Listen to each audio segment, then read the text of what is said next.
Welcome back to another episode of Divine Data. I am Samantha Rose Paprin, and today I'm sat with Cody Willcox. How are you today, Cody? I am blessed beyond measure, like I was kind of mentioning just a couple minutes ago.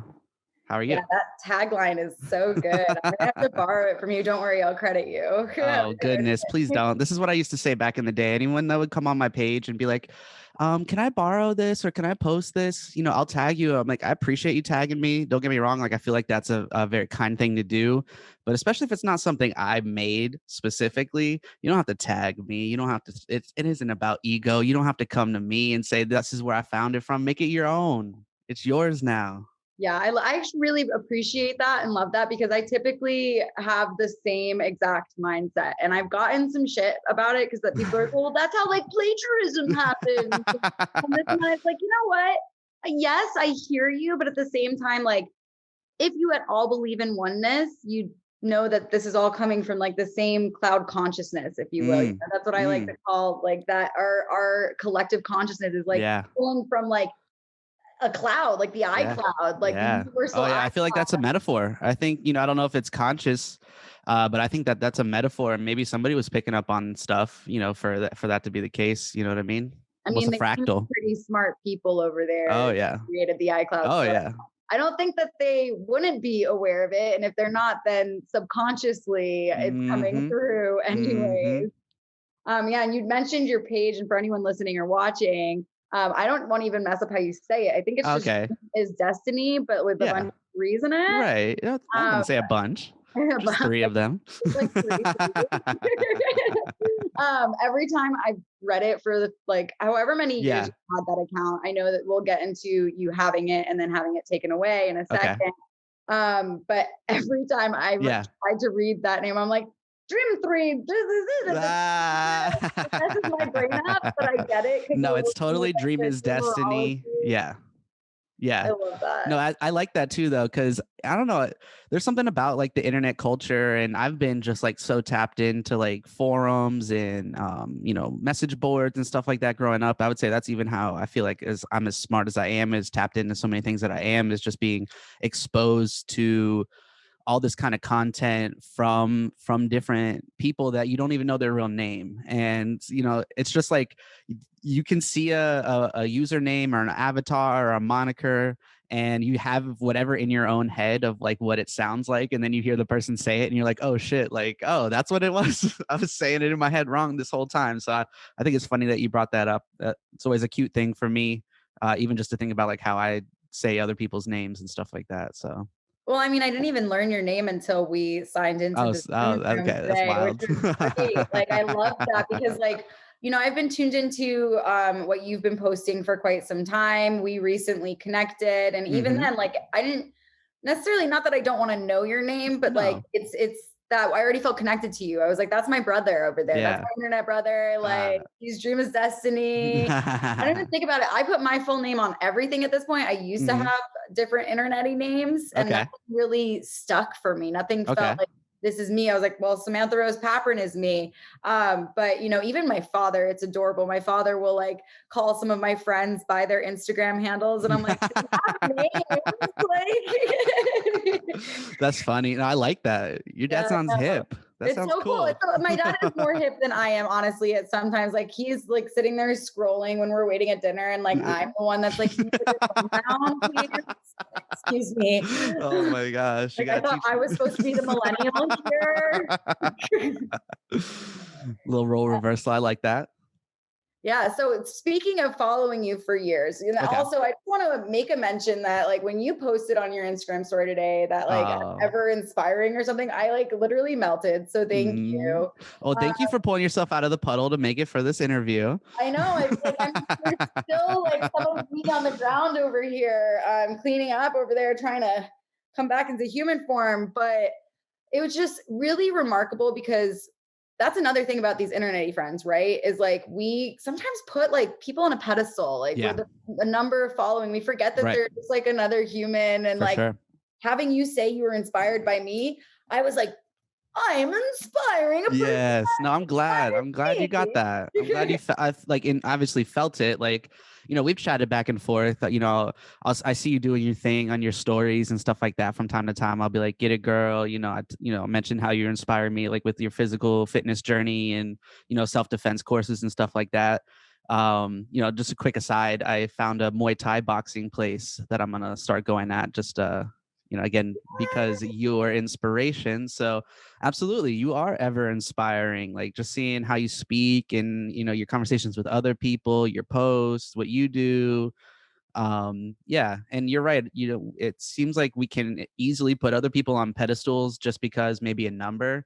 And I just never understood how I could garner so many followers just from what I was doing as far as like posting memes and but I think we can get into a deeper conversation about stuff like that, in a little bit too, after I get into the story about the Instagram page.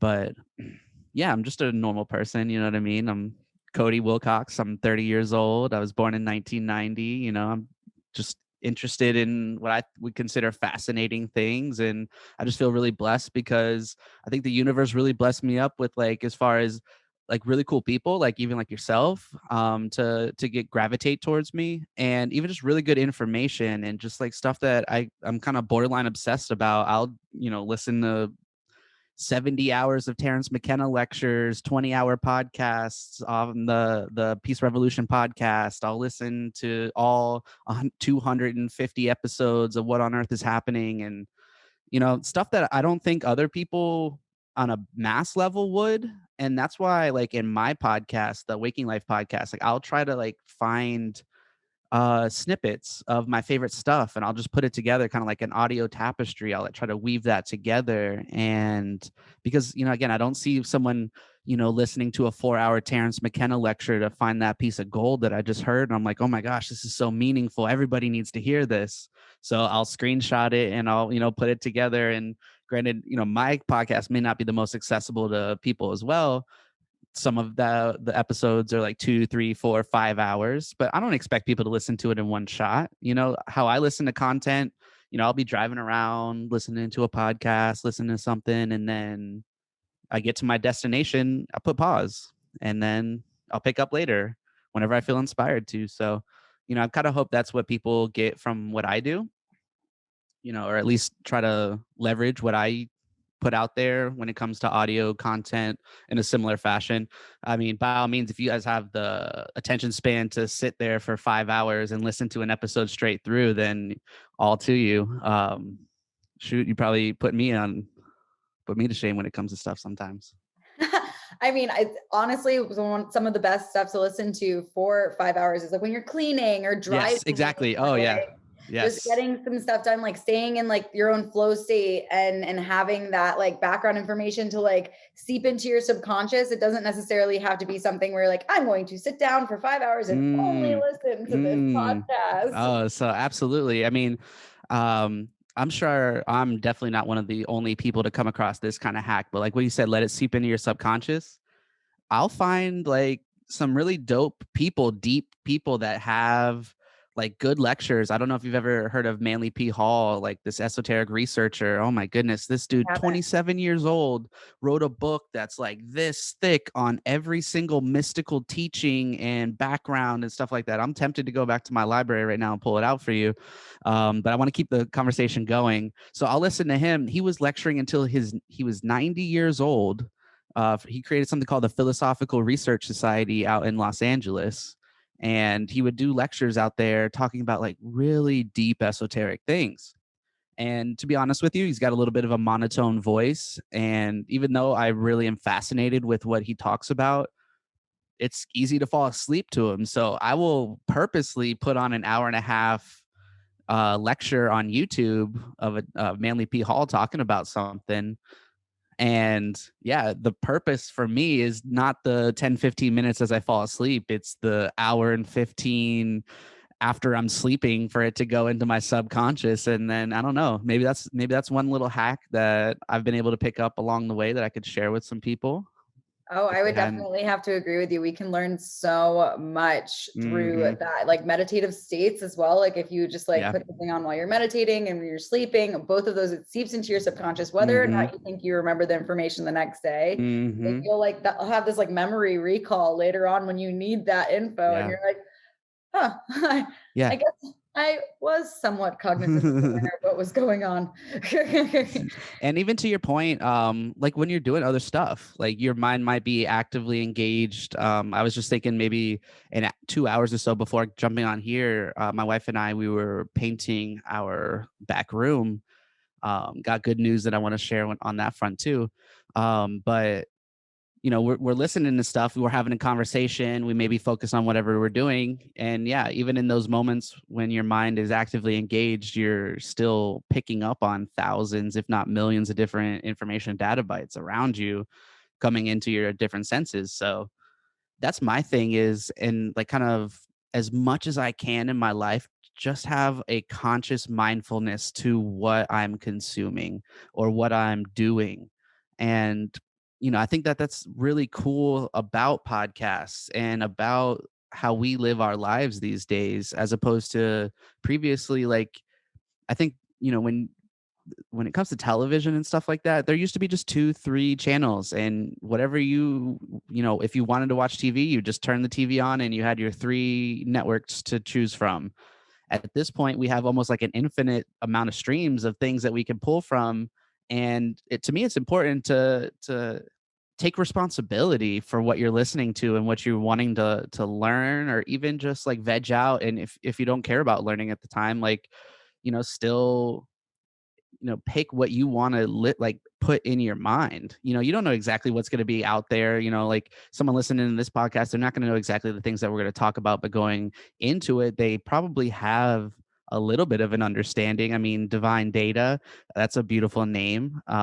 Maybe if they've come across my content before and then they wanted to, like, okay, so I know what Cody's about. I can kind of guess what some of the things he's going to talk about. And to me, that was a big hack that has transformed my life within, probably even since I started the Instagram page, was just being more conscious and more mindful about the content that I consume. And podcasting was been a big factor of, getting away from watching TV as much to consciously choosing, these are the things that I want to learn about, or I want to listen to, or I want to have put it in my head. Absolutely. And even comes down to music you listen to. Yes. Amen.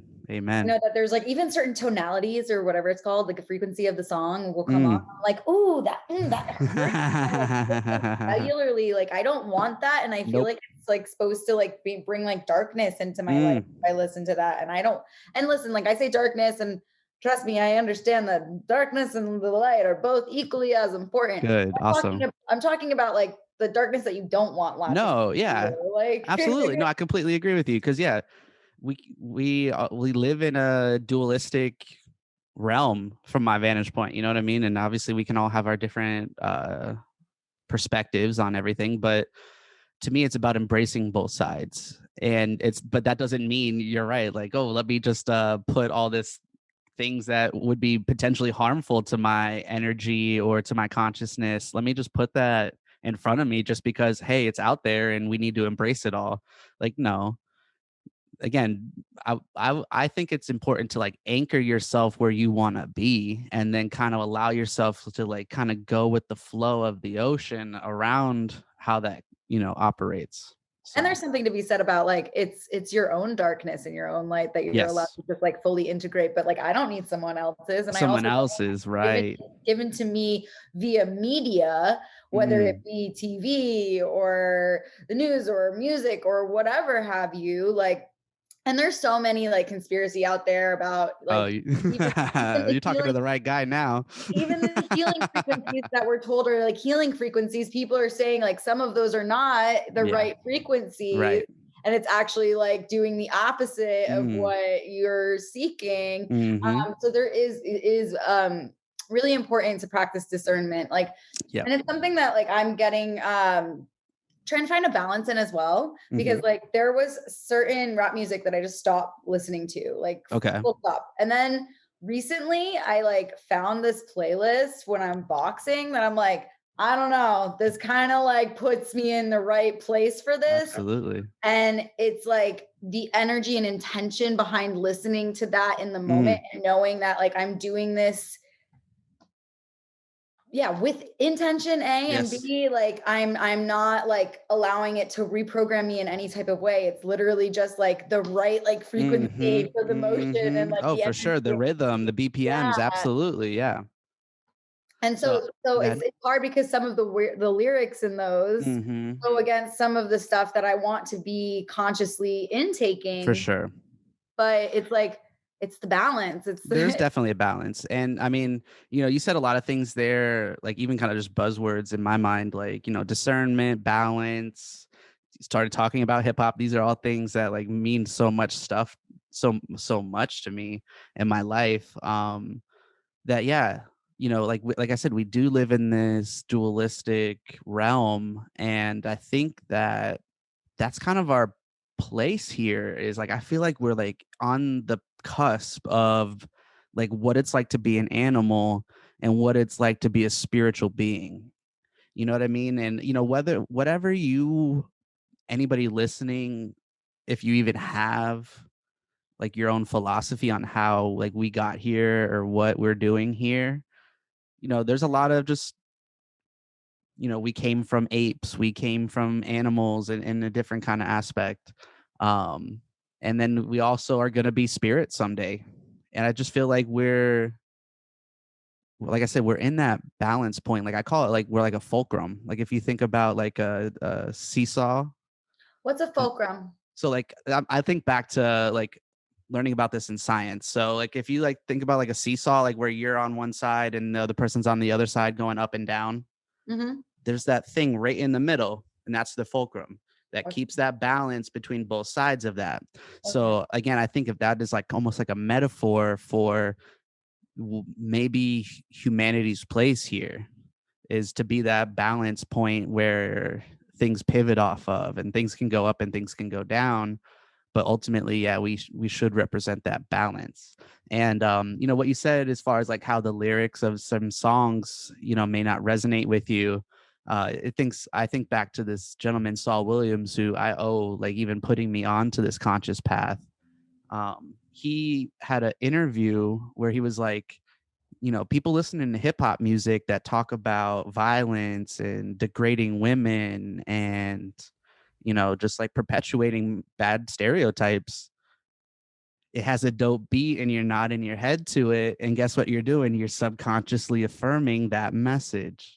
And Mhm. so that's stuck with me. And I mentioned to you that I had released a song last year, and it's, to me, lyrics are the most important thing when it comes to music. I mean, it's just again my preference of what I look for and what I want to put out there. So pairing it with a catchy beat, yes, very important, especially nowadays, to be able to get reach a wider audience. But to me, again, it's that message, like what are you putting out there? And I'm with you too, Sam, in the sense, and my apologies, I don't know if I can call you Sam. Do I you do care? prefer Samantha. Thank Samantha, you for okay. I saying don't, that to yeah, anyone listening. Samantha it is, please. absolutely, Samantha. So put some respect on your name. So I definitely resonate with the fact that it's like hearing songs that can really get you hyped and get you in the moment and get you doing what you want to do. Um, so no judgment in that regard either. But I've come across some really cool people. There's a dude named Free Soul out of Philly, like FR33SOL. He makes like almost like such catchy music. I know he's influenced by like Young Thug and some like Future and some more popular mainstream people, but his message is 100% conscious. His wife, her name's Lava God. They came together and they made an album called Earth. Oh my god, I love them. They all like I so when you said like you had come your Spotify playlist or your playlist that you listen to for when you're working out, like that's what I immediately thought of. I thought you were going to bring up like this conscious playlist of hip hop music, because I had come across people that I've never heard in my entire life, like Kyle Bent Aura the Prophet, a guy named Spectrum. Oh, I And know these people, Spectrum. okay, so Yeah. so that kind of music, you know what I mean? Where it's hip hop, but it's also like super So conscious. conscious, and Yes.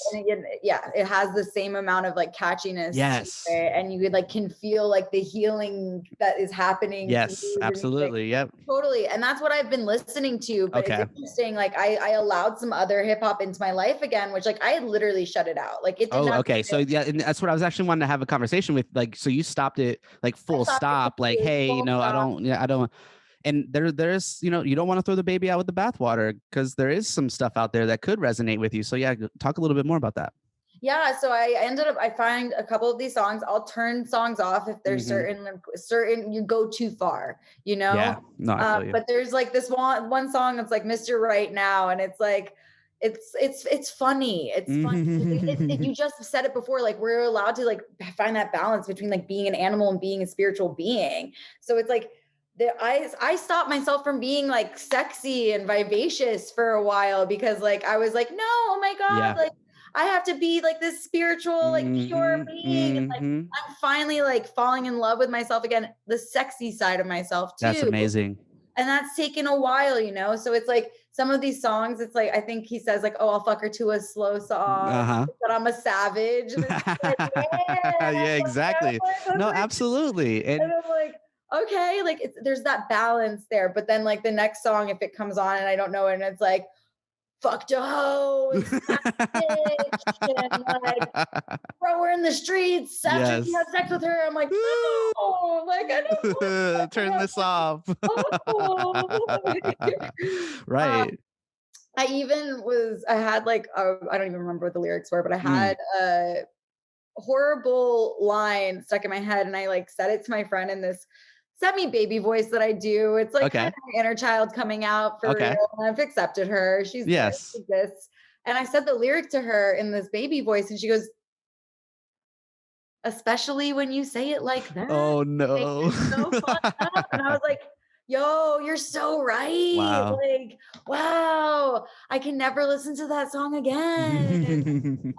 So there's definitely a balance that I'm finding in that. And I'm a lot like I said, like there's this animal part of me that like hmm definitely exists and I've suppressed for a while. And she'll come out every once in a while, but it's like it's only safe for her to exist at a music festival. Right. Like it's only No. safe for her to exist like on vacation in a country where no one that's gonna see her, you know? And Mm-mm. it's like, no, I think it's safe for her to exist at any given moment that she wants to be out and being vivacious and having fun, Yes. expressing herself in an animalistic and spiritual way, you For know? real, exactly, and embracing both of those things, because and I don't want to say what I'm about to say and equate like that maybe more animalistic nature that we all have within us to the shadow, but the same way that we were kind of talking about, like you have to integrate your own shadow into what you do. You can't just show your positive side all the time or your spiritual side all the time, and I feel like that is a big misconception with a lot of like a conscious community or like the new age community, if you will, is just only representing and only being positive and only focusing on,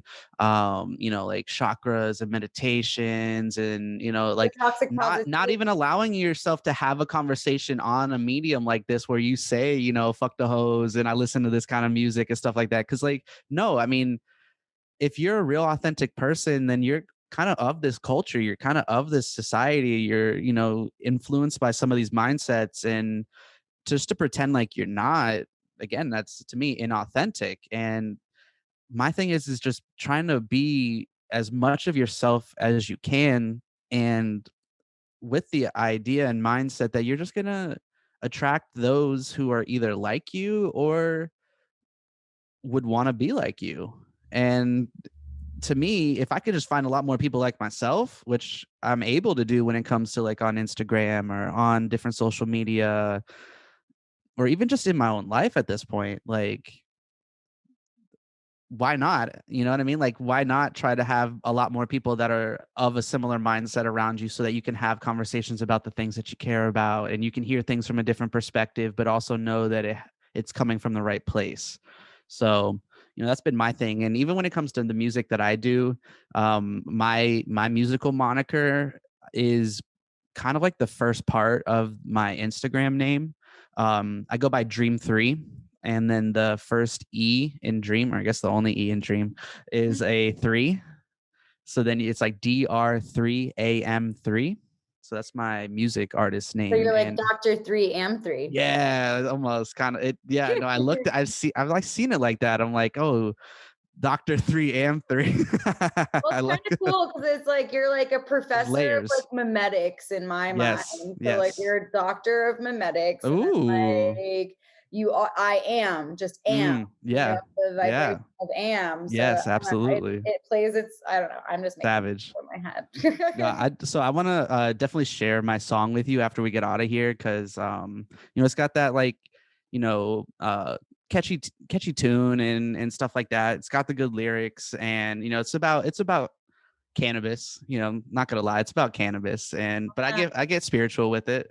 Yeah. So I mean, we gotta respect her. She wants songs made yeah, about that's actually something that was on my mind that we could discuss about because I found out that you as well are into the I would like to call it the healing herb.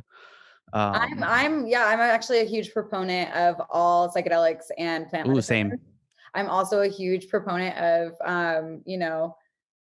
the education around it Mm, and making sure that like you are in the right psychological place for it and yep, you're not abusing it. Because yep. I've personally That's also yep. had my own phases going Mm, to anonymous programs because okay. I was abusing um, mostly marijuana, actually, Really? Okay. to like an extent to which like I really didn't appreciate myself. But then I Mm, realized that I just needed to develop a different relationship with her, with the herb, and it's completely changed and my life. You know, also was benefited by the experiences I had in that 12-step program. wow. However, it was a little bit too dogmatic for me. Okay. And I think that there should be, and there probably are different routes to take to Mm-hmm. be like to go into recovery. And even Mm-hmm. like for me, I don't know, I have a really controversial opinion about recovered addicts because Okay. like if you're in a program, technically they like tell you like once an addict, always an addict, like, Mm, but they also have another tagline that's kind of opposite to that, which says like, we do recover. And for me, a recovering addict, and this is where they would be like, this is just an addict speaking. It's your okay. addiction talking. And Okay. like, for me, a recovered addict is someone who can like then develop a new relationship with it and decide whether or not they want to partake Mm, or not. Because it's yeah. like, I don't know. I just don't, for me, like replacing the addiction with the 12-step program or Mm-hmm. any other thing that you have to do on a daily basis, Mm-hmm. um, is just replacing the addiction with Yeah, it. exactly. Right. No, and I resonate with that. And I'm really happy to hear from your vantage point, like how your journey kind of led you to some of the similar understandings that I have. Because, I would say I didn't have that healthy of a relationship with cannabis. I went from being like very fascinated growing up and never trying it until I was 19 years old to doing it damn near all day, every day. My girlfriend, now wife, she has not been a big fan of cannabis, and if in the beginning of our relationship it was because how much I used it. It was anytime that we needed to go out, I'm gonna get high before we go. Anytime I needed to eat, I'm gonna get high before this. Anytime I wanted to listen to music, I'm gonna get high before this. I mean, how healthy of a relationship is that with something that you have to do? In my head, I had to do this before I did this. And I mean, I think back to like, driving. Like I used to have like a bowl in my car, Yeah, and it's like I would every I would time you pack open the stuff up door for the and car, it's like, do I have my weed in there first? mhm. Mhm. Yeah, and that'd be my mindset as like, "Oh, I need to have this with me." And then I think now and I'm just like, that's so it's not, first of all, it's not healthy. And I was also setting myself up for, legal trouble. If anything would have happened, I would have been busted instantly. You know what I mean? And it's not like anybody ever predicts to get pulled over, predicts to be in a car accident or what have you. And I was just thankful and lucky that nothing did ever really come of that. And I have been able to now have more of a understanding that it's like, I was having this conversation with somebody else the other day. How about I just don't get high while I'm driving and I just wait till I get home and I'm able to enjoy in the peace of my own home. And then if I don't smoke all day throughout the day, that by the time I'm done with work and I'm ready to do it, I get that much higher. You know what I Yeah, mean? Like like, I that's feel even more better because it's, you know, you're enjoyable. not using it so much so that you don't have to do so much to. And you know, now I've been able to keep like 14 different strains. And before, back in the day, like I'd be, you know, almost a fiend to the point where as soon as I got something, it would be gone. So it's just having, like you said, a better relationship with these things, I think is important. And I have never personally gone down like the recovery, or like gone through like, you know, the 12-step program and stuff like that, to know what that mindset is, as far as like how they would come at you and be like, oh, that's the, you know, addict in you thinking about it. But somebody who hasn't been exposed to that and just hearing what you said, like I feel like there is something to having a healthy relationship and deciding if you want to do something. And if you do want to do it, then just not letting it take over your life, similar to how I just spoke about it. Absolutely, and thank you for sharing all that. I think it's really important that people do realize that, like, it whatever you think is a healthy relationship with it, whatever is working for you works for you, but it is important to also realize, like, there are a lot of us out there that have done the same things. Because, like, I've been in Mm-hmm. that same mindset where I'm like, Mm-hmm. "Dude, you literally, like, been speeding down a highway smoking a joint, and, like, what could have happened?" Like, that is, like, like, just mindless, so it's Yeah. not being mindful whatsoever, and Mm-hmm. B, like, it's a little bit scary to see that relationship get that far where you can't even imagine getting in a car without using something, Right. you know, like, why do Right. we need that? And that even happened to me with cigarettes too. When I used Okay. to smoke cigarettes, it was like anytime I got into a vehicle, I had to have a cigarette. Oh Anytime I yeah. took a meal, I had to have a cigarette. It It's was like a this habit. ritual thing. And Exactly. it's, and you said, I think you said ritual thing. It's like Mhm. you pair it with that because, you know, it reminds me of, I used to be addicted to Black and Milds. If you're familiar with what Yeah, those are like yep. cigars. And it's funny because it kind of came from my cannabis usage, because I would, on my lunch break at the grocery store I worked at, go smoke a bowl in my truck. And then, you know what? I'm not going to try to go back to work smelling like weed. So you gotta have something that covers that, you know, mask that smell. So then it became an addiction. And you know, kind of like looping together, some of the threads that we had just been talking about, like psychedelics before this. I will say the reason why I was able to quit, smoking tobacco, is because of psychedelics. Like I had a conscious intention going into a psilocybin trip that I wanted to quit smoking Black and Milds, and ever since then I have not had the urge or inkling. Like maybe I've tried, you know, one, two since then. This business is like 4 years.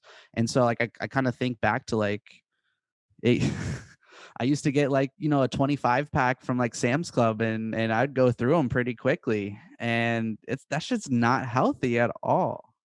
And so, you know, there really is something to about the healing properties and modalities of different plants here.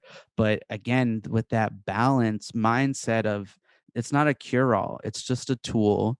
And it's not something you should be doing all the time, especially these psychedelic substances, like, you know, They're stuff gateways. like, They're to yeah, go show ahead. us they're sorry, the Oh. psychedelics are gateways. They're to show us, like, a certain perspective of the mind, and how beautiful life is and all of Mm-hmm. that, and then to integrate that into your daily life. And, Mm-hmm. you know, you may have a couple trips every once in a while, maybe a couple times a year, but we don't need to be doing these things every Friday. Yeah. And I definitely know there's people who like to enjoy them more frequently than even just on the weekends. Mm-hmm. And Mm-hmm. that's where, like, the education really needs to come in for this kind of stuff. And I work with Dinky Plant Medicine, which is a global movement to destigmatize the use of plant medicines and Wow. psychedelics. And we've had a really beautiful success with having, you know, thousands of stories shared, and even celebrities coming out and sharing their stories with these psychedelics and plant medicines. And it's super important to, you know, be educated around it, find, like, the right set and setting, find the right Mm-hmm. resources. Mm-hmm. There's a lot of places that are now legalizing some of these in Yeah, therapies, and looking into absolutely. that, if especially you're looking into, you know, helping yourself heal through something psychological.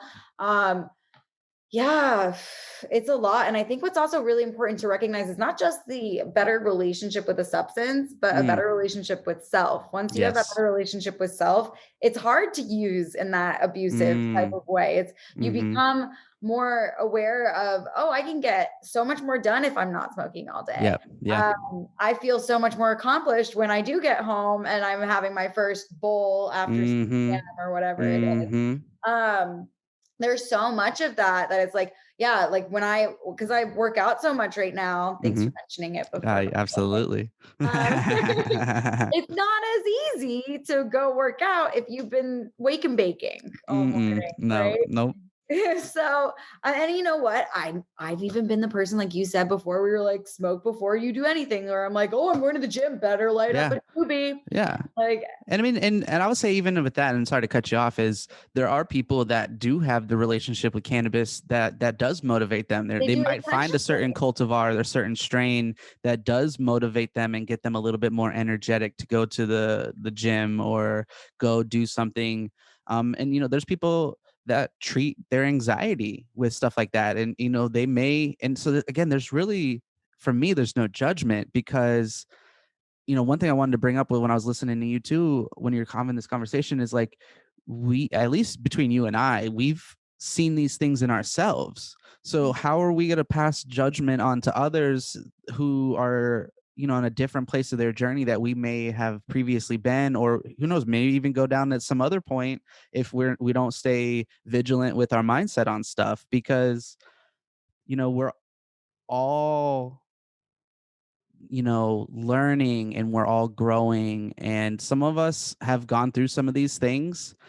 And to me, it's just if you look down on somebody just because they're going through something that you used to, and you're not there to actually give them like a helping hand, whether that's reassurance, whether that's advice, whether that's just like someone to listen to for them to talk about what they have they're going on and not necessarily interjecting your own opinion, like, to me, you're not a real human being if you're not actually trying to help someone out like that.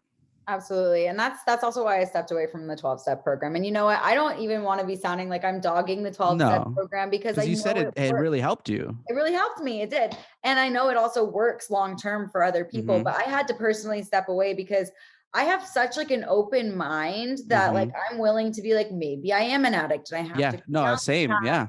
to the point of being like, wait, maybe this path isn't for me. I've learned so much.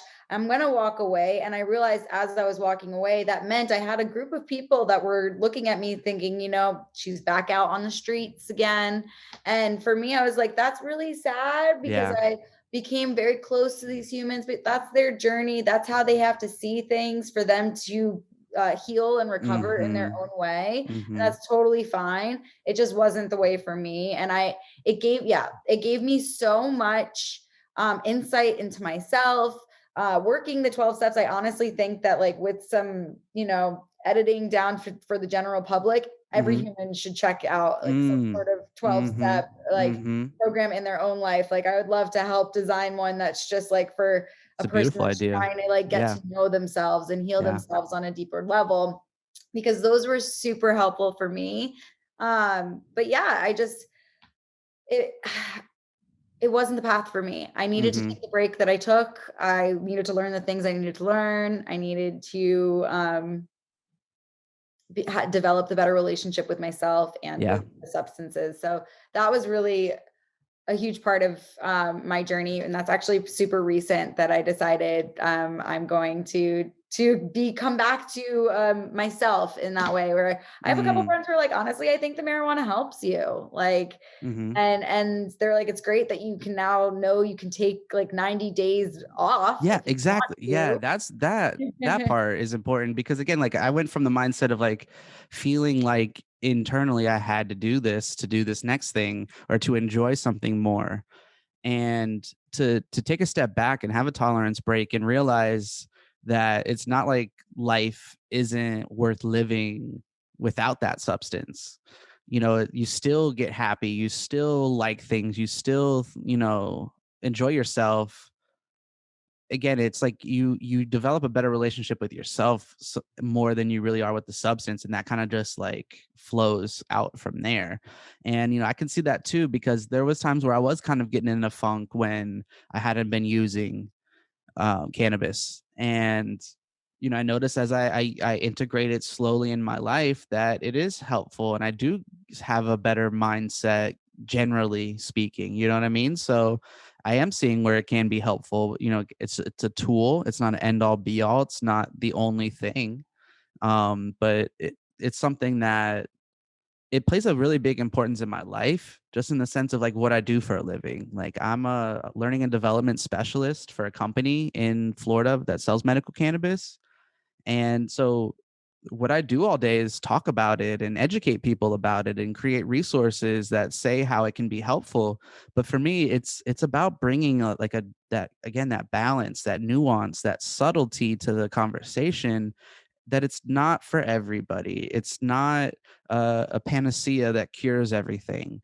So to temper the propaganda mindset that's been going on in prohibition for close to 100 years at this point, in regarding marijuana, but also tempering that with the mindset that people like this will cure almost any illness, this will help almost any person out, when there are people with certain psychoses that get exacerbated when they use cannabis. And who's to say that that's helpful? I understand, like, I've been on LSD before, I've been on psilocybin before, and I'm like, everybody needs to experience this. I don't feel like that. I feel like that sentiment and words are said by almost anybody I've ever had a conversation with. But like, you know, like, think about that in reality. Like, someone who is battling some demons or multiple personalities, like dissociative identity disorder and stuff like that, like, giving them a substance that makes things worse. Like, it's really, it's not for everybody. It's really not for all situations. And there are times when people, you know, just how they relate, they maybe not even, there's not a possibility for them to have that kind of healthy relationship, just because there are people with, like, addictive personalities, And like genetic propensity predispositions. Yes, or ma'am.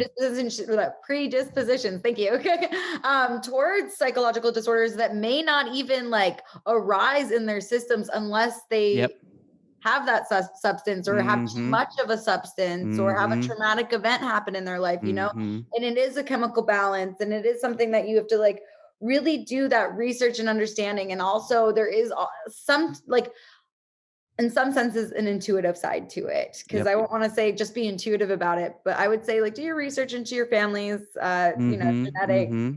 history, psychological history, to see if there are disorders in your family and your bloodline that may. And you know what? There are also going to be people who don't have that history available to them, so they may not True. know. So that can be dangerous as well. So there is, it's almost like doing a test strip when you're dyeing hair. Sometimes if you Yeah. have no of that, none of that knowledge, you do have to risk it and go slowly. And that's also what's beautiful about it becoming legal. A lot of these Mm-hmm. Mm-hmm. becoming legalized, so you can work with specialists Yep. and doctors to help you understand all this stuff. But the intuitive side for me, when people ask about ayahuasca or mushroom trip or even LSD, like they're like, well, how do I know if I'm ready? And it's like, it's going to call to you, baby. Like you're going to Yeah. know. No, And the if amen, sister. Amen. and if Absolutely. you feel like completely dissonant or like it's repelling you, then fucking go Yeah, don't do that shit. direction, Yeah, right. Don't do it just to have fun. And that's like, another conversation I was having with a friend this past week is kind of just like looking back at my journey from when I originally came across these things, like, let's just say cannabis and psilocybin mushrooms. At first it was just to have fun. It was just to enjoy myself. But then when you overlay that ritual or that mindfulness and you do these things in a conscious context, that's when I really started to see like the benefit of, like, it really opened my mind. It opened my consciousness. I went from being somebody that was very left brained and very logical and very straightforward. And I remember growing up, my mom would say things like, "Oh, it's a full moon, people are going to start acting crazy." I'm like, "Mom, you're crazy for saying that a full And moon's going to affect anything." And I went to now look at what you do. I know, I literally, that's when we have those conversations from time to time. It's like, yeah, look at you posted about astrology, and look at you posting about how everything's connected and it's all interrelated and stuff like that. And I'm like, you know, hey mom, you interested in a psychedelic trip too soon? So, Yes. we continued there. My ex actually convinced his parents to do mushrooms together, Hmm. which I thought was amazing. And So they did it. Was it like the parents did it together with your ex? Were they all under the influence? Did they did not feel so I think the comfortable? idea originally was to do it all together, but I think his Hmm. parents were like uncomfortable with Yeah. that. And they're like, fine, we'll do it, but we're just going to do it together alone. Okay. And Not even like a sitter or anything with not them? even a sitter, which I Nice. was like kind of Yeah. like interested in to hear about how that went down for them. But they're really lucky. They live in the Caribbean. They live in like a That's gated beautiful. community that has a private beach. So they were like, Mm. we just stayed inside the community. And I was like, perfect. Like, So they perfect enjoyed place. the experience. They enjoyed the experience. Mother, much more than father. At least Okay. father won't really speak of it too much. Okay. I think he kind of like gave a like silent, like that was okay, thumbs up, Okay. not like into going too deeply Mhm. into details. And I think the mother, I don't know about long term effect because it's ex and we're not as close Yeah. anymore. Okay. But I know that afterwards she was very much so tapped into like her much younger hippie side, where she was just like, "Oh my god, like everything is love, and the ocean is beautiful, and it's endless Yes. and expansive, and I'm so tiny, and I'm just a speck of Mm. dust." And I was like, "Yes, like I'm so happy to Absolutely. hear that because they're British. They're pretty, they might have sticks up their butt sometimes. I am not trying to generalize all British people. I'm sorry. If you are British, you know that I'm just taking the piss, like you say, taking the piss, just trying out some bad banter. That's so funny. That's so funny. But yeah, I would love to sort of circle back because I know we like touched on it a little bit. Okay. But like I've said a few times, Cody Mm. is one of my favorite king of doctors of memetics, of these conscious memetics. I don't even remember what year I first started following you. I was epically long ago, it feels like at this Mhm. point. The beginning of your career in the gram That's sphere. funny. But you grew to what, 280,000 Yeah. Yeah. followers. And then they took your platform away. Deplatformed. What happened Yeah. there? No, so I mean, I appreciate getting an opportunity to have more of like a long form conversation in this regard because there are people that reach out to me like, oh my gosh, I couldn't find your page. What happened?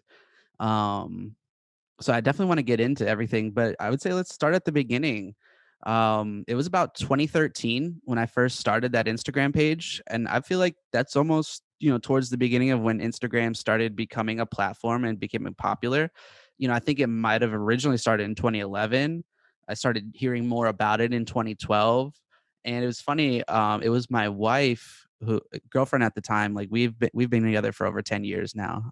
So she was on there and I was like, I just didn't understand it. I understood Facebook, but I didn't understand Instagram just in the sense of posting pictures. I'm like, I don't post pictures. Like I don't take pictures very frequently.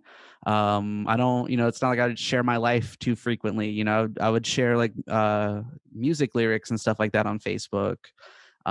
So I just didn't understand Instagram. And it was really the precipice that started it was she went to Virginia Beach for a month and she's like, make an Instagram page and we'll keep in contact with each other. Obviously we had each other's phone numbers and stuff like that, but that was what started me to go on Instagram.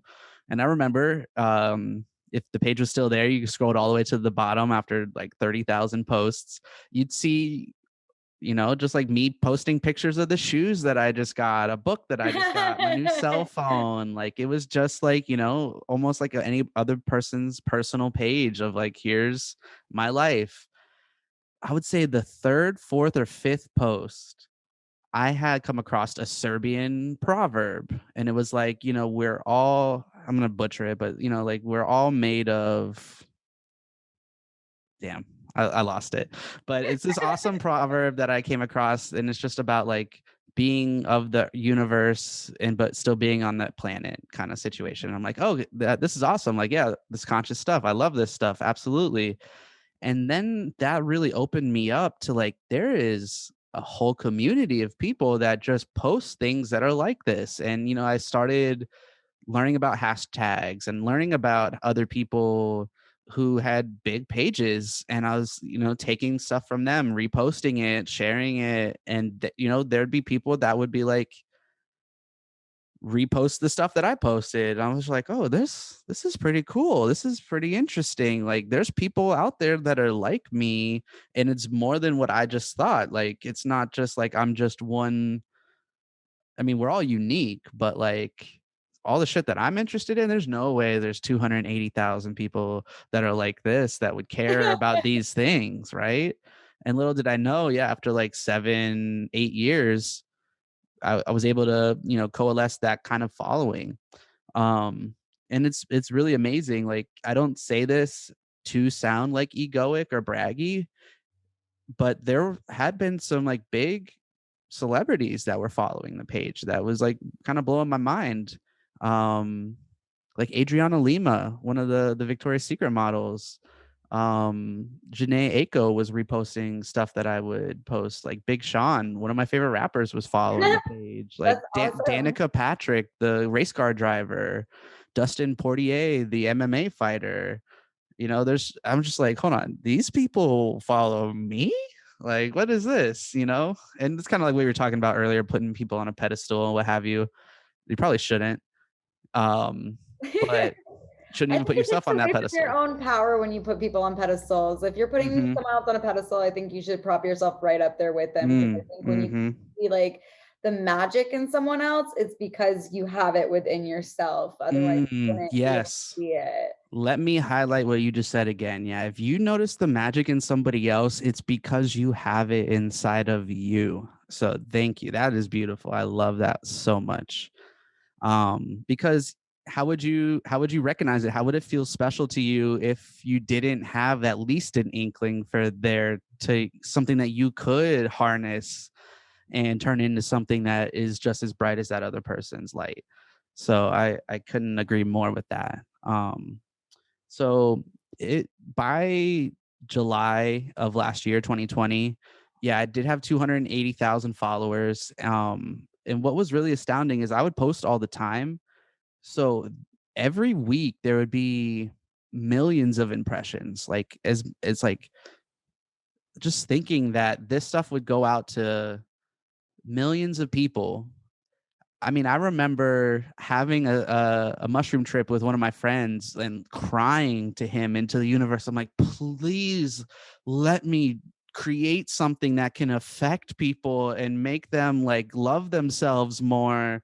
And all the while, I didn't realize I was already in the process of doing that. I had a page that was 10,000 followers, Oh, and I just got you the know. chills.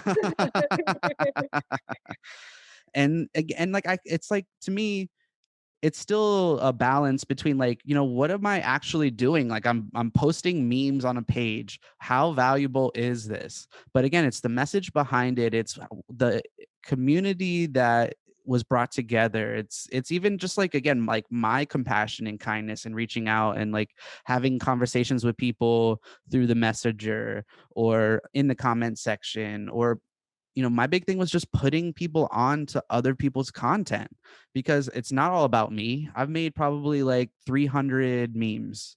The rest of that stuff was other people's content. Mhm. And even the memes, like I'm taking other people's artwork and crediting the artist. Like, hey, you think this is dope? Yeah, go follow this person over here. That was the big part of the page, was to put people on to other conscious content and other creators. That's what And that, this podcast is yes, all about. That's what I'm doing. Even absolutely. if 5 people, like 5 more people learn about you Mhm. today, fuck yeah, I did Mhm. my job. Absolutely. Sorry for Amen. interrupting. No, Go you're ahead. not. No. Because to me, that's just who I am as a person. Like it's not about me. It's about like the message. It's about the really dope stuff that I've come across. And if you like who I am as a person, it's probably because of all these things that made me to be like this is the books I've read or the podcasts I've listened to or the books or like audiobooks or lectures or music or any of those things. So I don't in one sense, like I recognize I'm special and I'm different. And the other, I just don't think that I'm like so special that I'm like God's gift to this planet and everyone needs to know everything about me and everyone needs to listen to all the things that I thought was meaningful. But how I'm able to communicate and express myself and show love and big other people up, it comes across as authentic. And the more I kind of like step into that power, the more I kind of step away from the like having to feel like I need to explain myself too much when it comes to it, because I feel like it comes across naturally. So it was really weird. Last year, I logged into Instagram and it said you are one strike away from getting your page taken down, and I was just like, huh?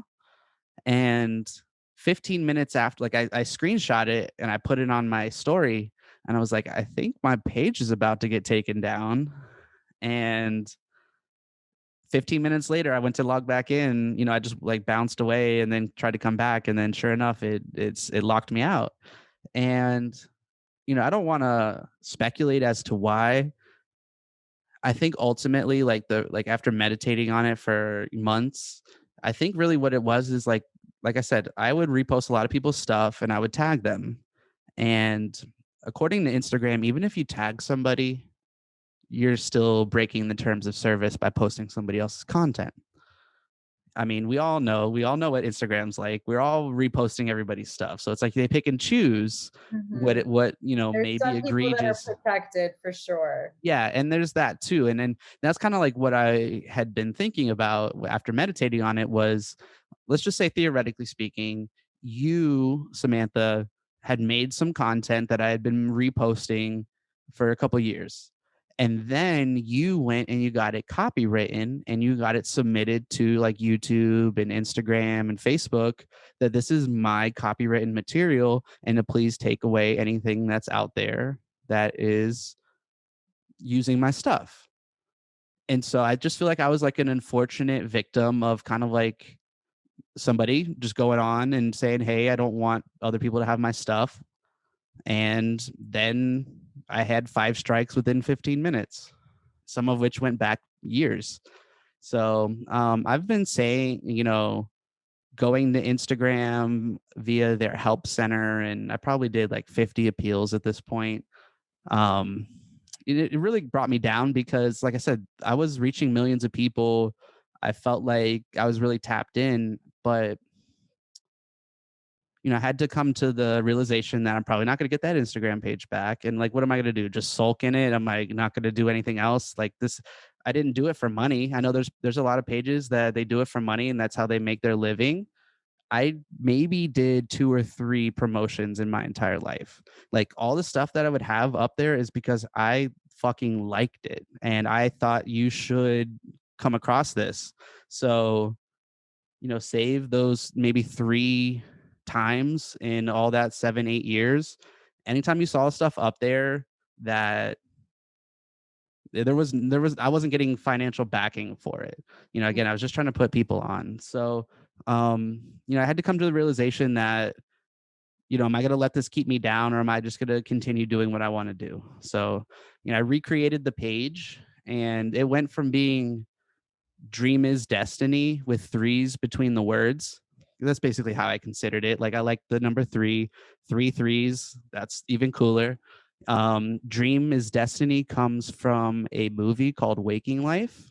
I Mhm. don't know if you've ever seen this movie before. It came out in 2002.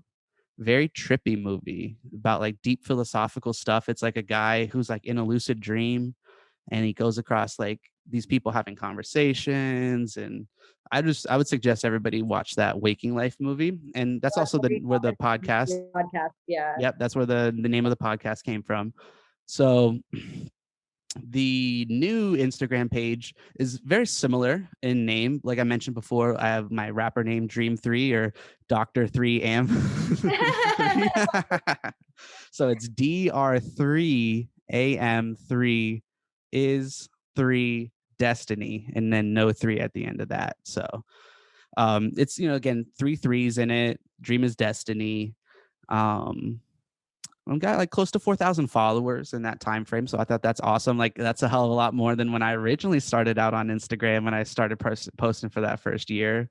It's taken me a while to get to 4,000 followers, like Mm-hmm. a long time. I'm Mm-hmm. honestly, I'm curious to see if my like account has been like shadow banned for Shadow years band. for Mm-hmm. something because like it's so hard for me to grow. The only time I started growing was when I kind of grew on TikTok, and then I had a couple Okay. thousand people like come over. Yeah. And then it just stopped happening. And like I Damn. don't have reach outside of my own followship. Like I don't, my photos or Mm-hmm. posts, I don't think go to the general public whatsoever.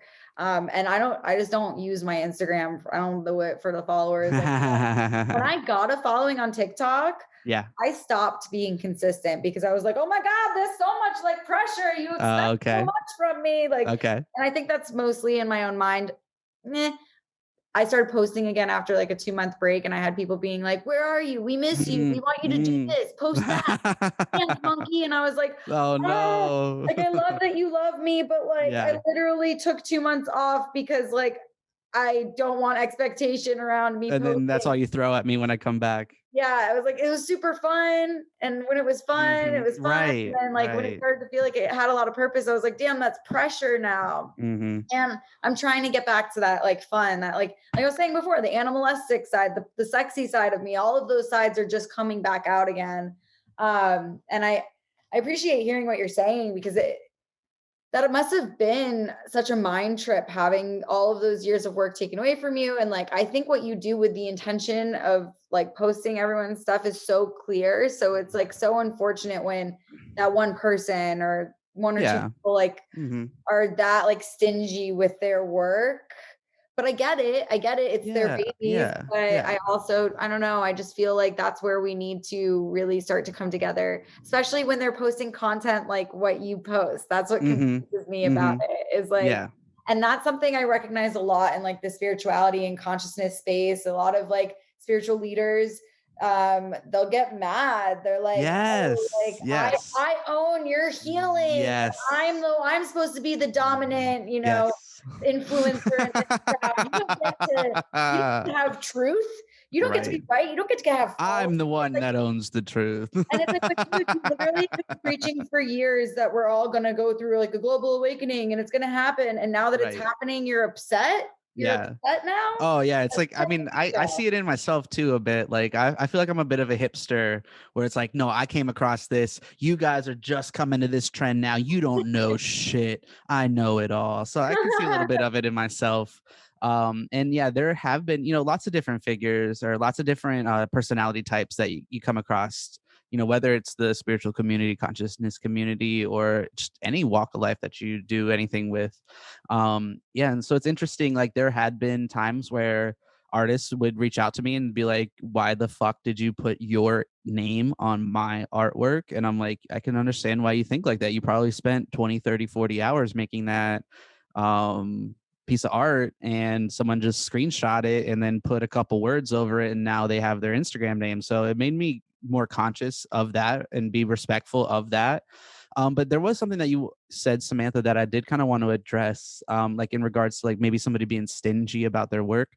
I even and this is by all means, everybody has the right to do whatever they want to do with their stuff. And I know you feel that way too, especially I see you nodding.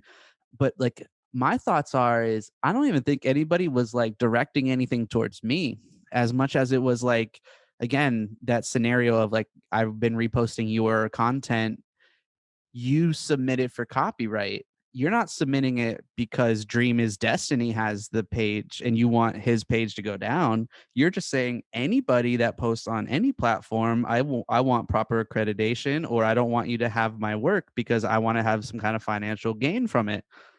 So I didn't feel like it was like malicious or specific towards me as Mm, much as maybe it was, something.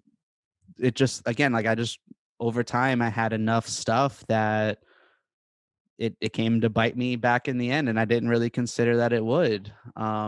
There's other pages, like I'd say around the similar time that mine had gotten taken away, like July 30th of last year, other pages had gotten taken down. And I've heard of people getting purged off YouTube, off Patreon, off other platforms like Twitter and stuff like that. And maybe it was a part of that because I do post about kind of truthy things. It was also fresh off the heels of reposting something about COVID in my story. So I just didn't know if it had something to do in regards to that. But again, like I kind of just feel like at the end of the day, it's unfortunate and something I'm worried about going forward if like our society turns more into like a technocracy and there are more like algorithms running things. This can happen where stuff is just taken away or decisions are made based on an algorithm and it's not taking into consideration like that's what my page was doing is just reposting other people's stuff Yeah, like so that other people editing could them get every more day. right, like you know what I Yeah, mean. And so I go want to ahead. say something about the stinginess comment. I mean, Oh. honestly, I think it's important to, own your stuff and Mhm. to own your worth and to then get the proper energetic exchange for that.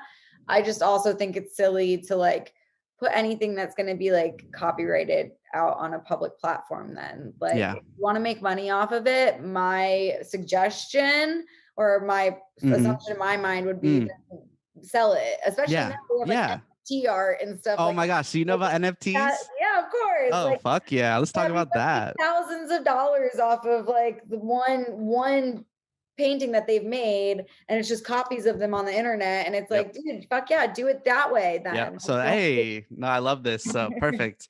Yeah. So I mean, and one before I get off the Instagram page thing too, that I wanted to bring up is I don't feel like I had the most healthy relationship with social media because of that. Because, same way that you had talked about, like, there's this like certain expectation that maybe others put on you, maybe you put on yourself because you think others are putting on you and what have you. There would be entire days where I would get off work and come home and just spend time either creating a meme or a video, putting it on there, trying to craft a caption, communicating with the people who reached out. And my wife, girlfriend at the time, would be like, "Cody, you're not present. Like haven't spoken 3 words with you today." And for someone who's online talking about being present and mindful and conscious and loving and relationship based, like if you're not living your life like that, then again, you're just projecting on some kind of social media platform.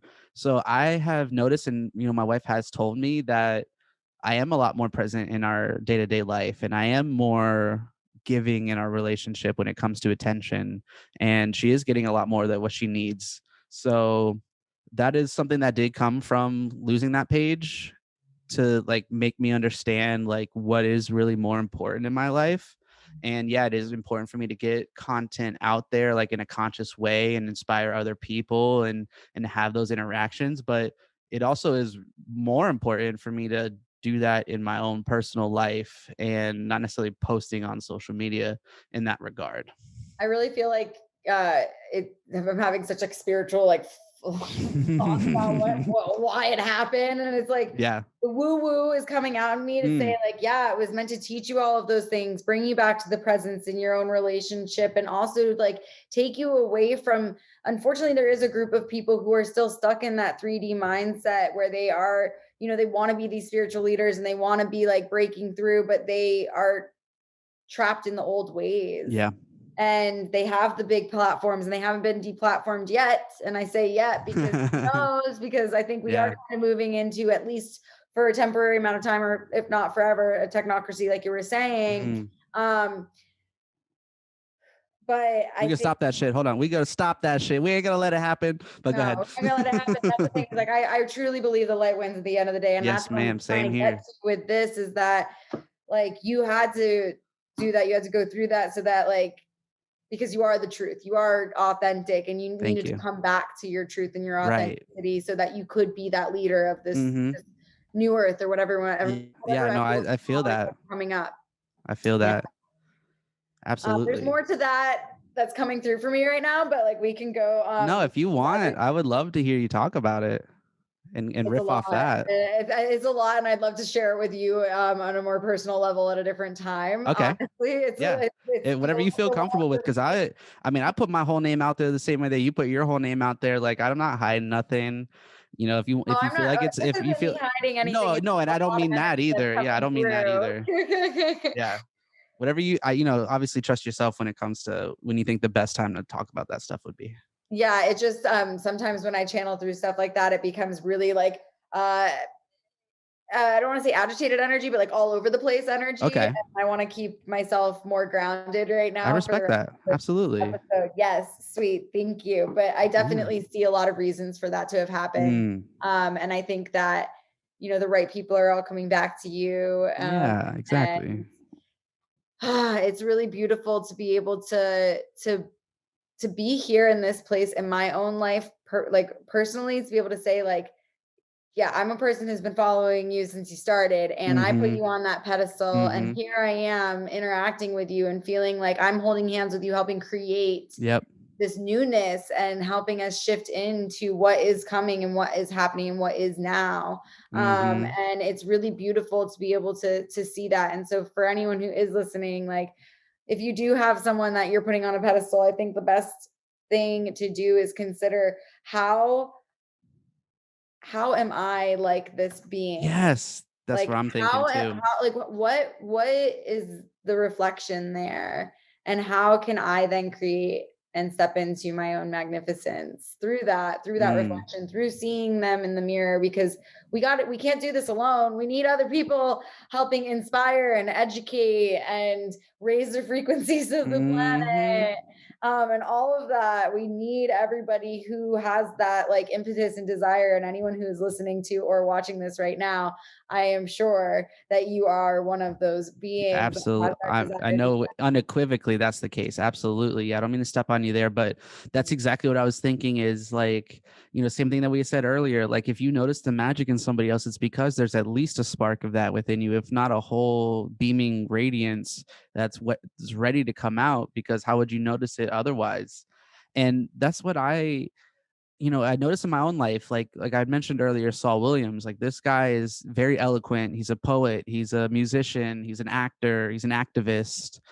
Um, and coming across him at like 13, 14 years old and being influenced, I didn't take it as like this guy is a god and I can't achieve any of these things. Like what I took was his inspiration and his influences into myself, and I let them radiate inside me instead of just like always kind of pointing externally. I took the things that I appreciated from him and I integrated them in my own life. And so very similarly, like when I was thinking about how I was talking about how I started the original Instagram page, um and people would follow, or people that I would follow, I'd repost them and then they would repost me from time to time, and it'd be like same thing too. Like I remember there was a peace love, or I'm blanking right now. uh there was a particular page that would always show love to me, and I'm like, you're 175,000 followers, why are you reposting me? Like again, like kind of putting them on some kind of pedestal. But then like I found myself emulating that whenever I was the one at 175,000. Like, I don't care if you got 2 posts and you got 2 followers, or you got 100 posts and you have 1 million followers. Like, if you have something that I feel like provided value after I've came across it, and I think other people should see it, like I'm going to repost that. I'm going to tag you. I'm going to bless you up. Hopefully you get more of a following and that you kind of pay that good graces forward yourself. Totally. I do it every single day. I actually have come across people who I was like really good friends with IRL in real life, Hmm. and not just on the interwebs. And they would grow a following. And then all of a sudden, something like this or going live with me on Instagram, they're like, actually, like I only do lives with people who pay me. And I was like, Ooh, and oh, them actually, in real life. Built, whether before they ever had some kind of yeah, platform or exactly, and I was page. like, "Oh, I don't think, like, we're, like, on the same, like, frequency anymore, actually," Oh, like by the way, guys, Samantha did not pay me anything to show up. She just, asked me months ago and stayed on top of it. I'd been in a little bit of a funk, and I think saw that and, shared love and, always held a space for me. And she was never annoying or anything. She was just like, "Hey, would you want to do this?" And I was like, "Yeah, now's a great time. Let's fucking do Yeah, I think I it." asked probably like 3 times over the past few months, just like checking in. Yeah. Is this a good And time? and again, I really appreciate that. Like, it didn't come from a place of being annoyed on my side or you being too much just to ask. Like, it to me, it's meaningful that you even cared enough to continue to ask after I was like, "Yeah, I want to, but now's not a good time." Totally. I mean, I knew it was supposed to happen in divine Mm, timing as always. And absolute. I really just appreciated like refinding you, I guess, on the Okay. internet, and then Yeah. being able to be like, "Hey, like I'm kind of doing something like I feel like in the same nature that you did." And I really do like look up to you, but not in the pedestal type of way. Like I Yeah. look up to the work that you did before me Thank because let's you. be real, you laid a path ahead of me, and I just happened to like be walking on that path, and now like we're walking in the same race Yeah, kind of a thing, absolutely. you Yeah, know? I Like want to give you a big ass hug right now. And maybe I didn't catch up in the way of 280K, but I caught up in the way of like, I feel like I finally found within myself, and this is why I Mm, keep repeating to everyone listening, what do you see in yourself in that person, and go do it. And I think I yes. did that. And so I it think you just did felt too. and it felt right. I felt connected to you from the first time we exchanged messages. I was like, oh, this is definitely soul brother connection. Like, I'm super stoked to like eventually have this conversation. And I never once felt like you were just like beating around the bush and being like, well, no, Okay. I don't actually want to fucking do it. And Yeah. that, to bring it back to what I was saying, like I've literally had friends be like, well, yeah, like I don't even want to do that. And it's like, you know what? Like I don't even like need to tell you I'm going to cross promote your work. Like I'm just going to do it. And it doesn't, Mhm. and I say cross promote doesn't mean I have expectations with you promoting my Mm. stuff, but like I've Mhm. had people be like, I'll post this if you share that. If And yeah, I'm a like, quid pro quo. what? Like It I'm just just like going took to it post took all the good it. nature out of what we were just about to fucking do. Yeah, exactly. And it's like, oh, I didn't realize this was so transactional. I thought we were on the same team. Because I really feel like the day of competition is over. Like if you can be as big as you want to be. And unfortunately, yes, like these algorithms get in the way of Yeah. like just how big and great any individual can be. And it's like you said something Mm. earlier where you're like, I know that I'm special and unique, but also I'm not like, and the thing is that like I think everyone on this planet has unique, amazing, magnificent medicine to share with the planet. And it Mm. depends on how that gets shared with the planet. Yes. Like, I even like to think of like people who are like, you can never even look down on someone who's like a bus driver. Like, you can't No. be like, oh, that's not that person, that man, that woman, whoever is delivering people Mm. on that bus or Dealing delivering with shit people. every day. They're dealing with shit every day, and they're also delivering humans to like their life Yeah. purpose every single day. Like, Absolutely. how important is that? That's so important. That's like such a big role. So we all, in whatever way we choose to, or in this lifetime, are like forced into, or whatever Mm. it is Yeah, you no, I know what you're getting look at. at it, like we are still serving such a purpose. We Yes. still have such a medicine. And if like you do want to say something and use your voice, then go out there and start saying it, because that's something I was sharing with you before too, is even 4 people listen to this. Mm. I've affected 4 people, and maybe they'll go share it with some other people. And then with that, it's the domino effect, the ripple effect that Right. just keeps going on and on and on, and it's endless. So whether you're having millions of impressions, like Mm. you had once on Instagram, Mhm. hundreds, thousands, whatever it may be, or just a couple, if you have 20 people liking one of your posts, imagine having 20 people in a room listening. Like I was saying Yeah. before, I think we were off camera. Yeah. I like would like crap myself at the idea of I that. know. Like that's Yeah, scary. if we It's had 50 intimidating. people in this Zoom meeting, I'd be like, "Oh shit, like, oh, what's going on?" But yeah, 50 views on a video and I'm like, "Oh, that's all we got is 50 views." But no, it's not about the number. It's always about quality over quantity. Everybody should know that. We've Like, become so like dopamine obsessed with yes. like, give me more likes, give me more followers. This means something. And it's like, mind you, be careful too, because a lot of influencers out there pay for their What was following. that? They pay for that shit? That's not real? Sometimes they buy No, like I'm 100,000 absolutely. followers, and Absolutely. then once they have the social credit or whatever it's called, Mm. Mm. the someone actually famous may follow them, and Yep. then it becomes like a chain reaction where For yes, sure. they Oh develop a yeah. real following, But but it's it's like like it's keeping up with appearances more than what it really was at first. and And like I completely see that. there's ghetto ways of doing it that will ruin your account Yep. forever. And then there's ways that you can do it which actually like work, but it's like you're spending $10,000. And like Hmm. I've been, tempted by people who are like, "Oh, come into this follow chain Yeah. thing." And it's like beyond just the messages you send, but it's like you pay $10,000 to an account that has a million Oh, followers, and wow. then they'll follow you. So you'll look at the account that has a million followers. They're following 200 people, and the rule is that everyone on their followers have to follow the 200 people they follow. So they What? make 10 grand a person, and then Woo! they switch whatever 200 followers they're playing because they're using their leverage, their account Yeah. to scam people and to Yes. basically fake followings. Because Yes. eventually, I mean, maybe you'll get like 60,000 followers, but eventually, like 30 of those 30,000 or more, maybe will stop following you because they'll be like, why did I follow this person in the first place? Oh, that famous person told me to, and now I don't have interest in their account. Hmm. It's like so wild what you see out there. And I Yeah. actually really enjoy the fact that I even like got to like get like swept away in the idea of like, oh, I could have how many followers? Wow. And then I found out how they did it, and I was like, ew, like Yeah, you're no. telling me that these people with millions of followers who could use that money to like help save the fish, Yeah. help save, impoverished people and Mm, hungry people around the world, whatever. mm, And instead they're just like going to Tulum mhm. off of the 10 grand that they just made off of someone Hey, who's I mean, it got them some more content for their page. oh God. Oh God. And that's the world we live in, and that's the thing is like, I've had people tell me who have huge followings, like upwards of millions, and they're like, Mm. okay, so what you have to do is you have to post every day on Instagram, and then YouTube, they want a high quality video every single day at the same time. You have to do it at the same Yes. time, and then you'll be boom, boom, amazing. I'm like, I'm sorry, I but no. love it.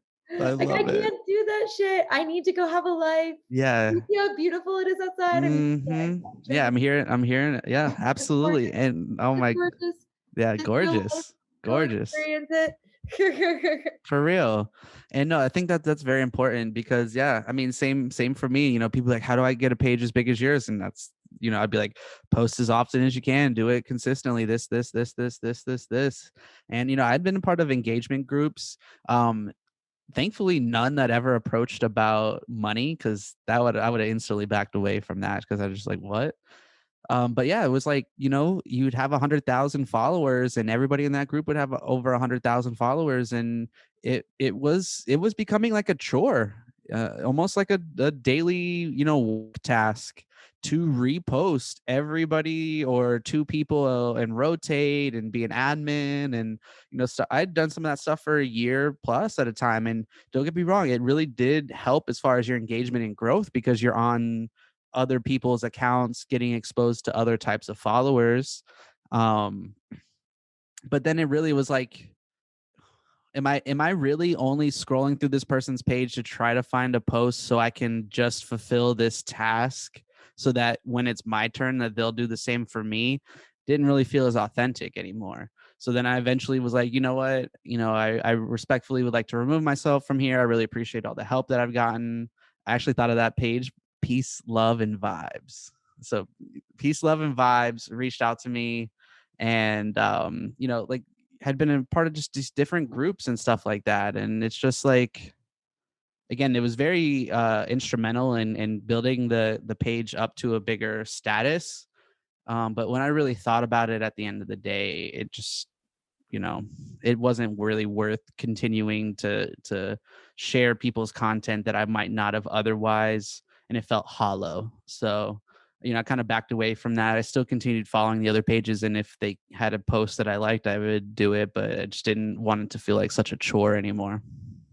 Yeah, and I mean, that's what you were saying too with your partner, recognizing that when it's coming from like an external point of view, or like, we get swept away into these little black Mm, mirrors. We don't even realize it. Like, we mm-hmm. don't know how much it consumes our consciousness and our mind. And like, there's been times, trust me, where I've been like, I just don't get it. Like, why don't I have the following? I'm Yeah, amazing. yeah. No, Like, I literally look like at your page and other people's pages, and same thing too. Like, there's artists like who that I had, borrowed their content for the memes and stuff like that. And I'm like, this person doesn't even have 10,000 followers, but they've been doing art for since there has been social media, and their shit is amazing. And I have 200,000 followers. Like, who the fuck am I to have 200? This person's the one that's really doing the good work out here. well, and unfortunately, that's just it. We are already seeing like the technocracy trying to take over, and we need to Mm-hmm. be like decentralizing a lot of that, and Mm-hmm. finding the new platforms. And they are out there; they are being created. It's just we live in this world where the gram and those Yeah. platforms are dominant Yeah, they players. take precedence right now. Yeah. Yeah, they take precedence right now, and that's also kind of why there's part of me that's just like, "Fuck it," like, Right. if I never gain a following there, because I do foresee a time in which those aren't the dominant No, yeah, players. this is just all temporary. I mean, Yeah. you know, I remember being on MySpace. I Mhm. remember teaching myself some HTML code so I can make my background look a certain way and have my favorite songs on there a certain way. And, we saw how quickly that faded out. I can imagine the same shit's gonna happen. And, I'm really happy you even know what the term technocracy is, because I would say about 95% of the people I ever say that to, shit, you might be one of the only people I've ever said it to that was like, tapped in with what I was talking about. But I mean, if that stuff keeps going more and more and we find ourselves living in like virtual reality, like it's not going to be Facebook anymore. It's not going to be Instagram anymore. It's going to be some whole new fucking thing that, is this new platform that we're all on. So it actually reminded me of, like, I got so wrapped up into learning about NFTs and being like, what the fuck is this? Like, how is somebody spending, like you said, tens of thousands of dollars, millions of dollars on artwork, or even shitty artwork, or just like silly things that to me wouldn't be worth much? I would never put something into that. But I literally, it went from my boy telling me about it and him and I having like a really hilarious conversation. Shout out to my friend MP from Uncommon Shamans.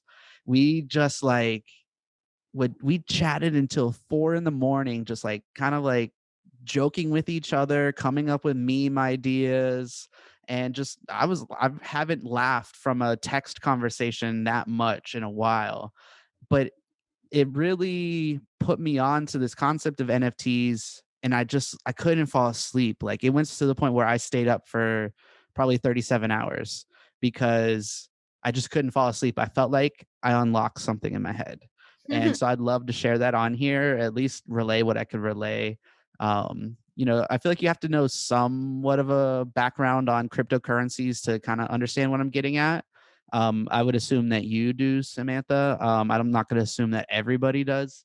So just like what I know about Bitcoin and, let's say, Ethereum, is that to create that currency, someone's computer will have to run through like calculations, like almost like an algorithm, if you will. And that's what like mining cryptocurrency does. It depends on like what the particular coin is, as far as like what the tasks are. But let's just say it's a complicated math problem that your computer has to figure out. Well, originally, when the cryptocurrency starts out, it has no value. I mean, why would it? Nobody uses it, nobody trades it, it's not worth anything. So it is also very easy to mine that cryptocurrency. So there's people that have probably thousands of Bitcoin, 10,000 Bitcoin from when they originally started out and it wasn't worth anything.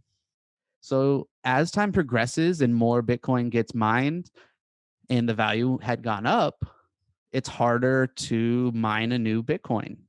And so there's scarcity built into these cryptocurrencies where there's going to be a finite amount of Bitcoins that ever exist. And so that helps drive up the value. And so, I mean, I saw today it went up to 60,000 for one Bitcoin. Mhm. So, like I mentioned, there's people that have thousands of Bitcoin from way back in the day when it was worth fraction of a penny. And now it's 60,000 for one of them. And so what I've noticed is NFTs, they get traded in Ether from what I've seen. ETH is the abbreviation for it. So I was reading this article from NPR and it was like, yeah, here's this LeBron James dunk where he memorialized Kobe Bryant doing his same dunk. Someone just paid $72,000 for this NFT, which is just a video of LeBron James doing this.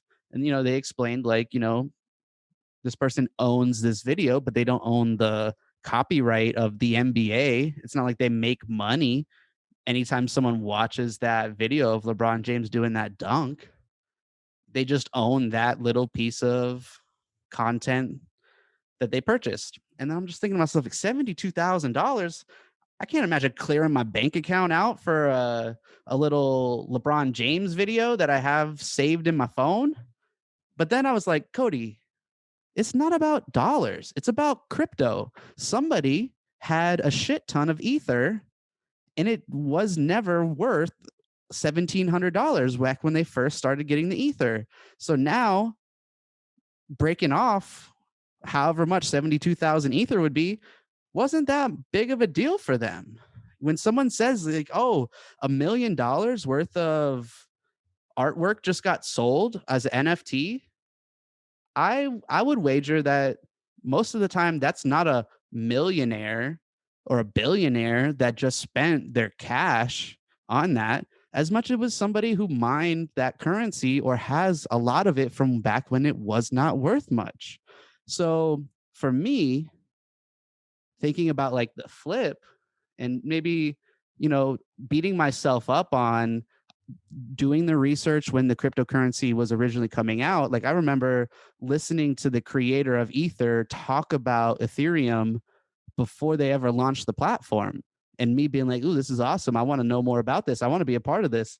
But I've 6-7 years later, I didn't do shit. I still don't own any Ether at this point. So to instead of like beating myself up for missing that wave, why not try to leverage or be a part of like still that wave in a certain sense. So with NFTs, you're basically able to create content and turn it into something that's on the blockchain. NFT stands for non-fungible token. So just basically saying you can't recreate it, you can't change it or alter it, and it's going to be yours. So what I did was I love the concept of being meta and like thinking about thinking, or like, one of my favorite songs, it talks about a painter who paints himself painting himself. And so I found a picture of someone doing that, and I created a page on OpenSea, which is one of the biggest NFT marketplaces. And I named myself Meta Meme. And so, and I, quoted the song. I have a couple pictures on there.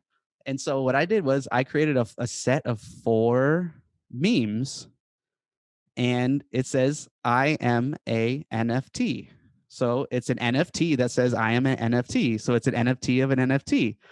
And it's silly. I know it is.